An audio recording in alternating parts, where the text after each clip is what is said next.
Hi, ഇന്ന് നമുക്ക് ഒരു കത്തിരിക്ക കുഴമ്പ് ഉണ്ടാക്കാമേ.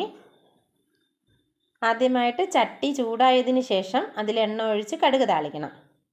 അതിനുശേഷം നമ്മൾ അരിഞ്ഞു വെച്ചിരിക്കുന്ന കത്തിരിക്കയും സവോളയും പച്ചമുളകും കൂടെ നല്ലോണം വഴറ്റി മൂടി വയ്ക്കണം.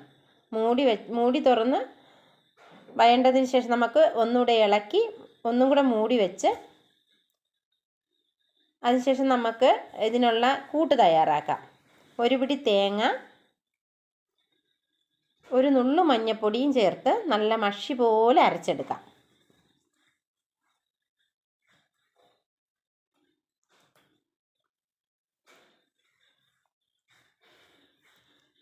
അതിനുശേഷം നമ്മൾക്ക് ഇതിലേക്ക് ആവശ്യത്തിനുള്ള കൂട്ട് ഇട്ട് കൊടുക്കാം. 1/4 സ്പൂൺ മല്ലിപ്പൊടി, 1 സ്പൂൺ മുളക് പൊടി, ഒരു നുള്ളു മഞ്ഞൾപ്പൊടി ഇതിട്ട് നല്ലോണം ഇളക്കി യോജിപ്പിക്കണം. പച്ചമണം മാറുന്നത് വരെ ഇളക്കി യോജിപ്പിക്കണം. അതിനുശേഷം നമുക്ക് അതിലൊരു കുറച്ച് വാളംപുളി പിഴിഞ്ഞൊഴിച്ച് കൊടുക്കാം. പുളിവെള്ളം ഒഴിച്ച് നല്ലോണം ഇളക്കി യോജിപ്പിച്ചതിന് ശേഷം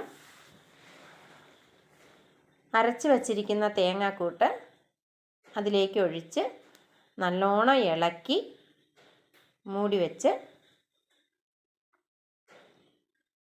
മല്ലിയില വിതറി ചൂടോടെ ഉപയോഗിക്കാം. ചോറിൻ്റെ കൂടെയും ചപ്പാത്തിയുടെ കൂടെയൊക്കെ യൂസ് ചെയ്യാം. ഇത്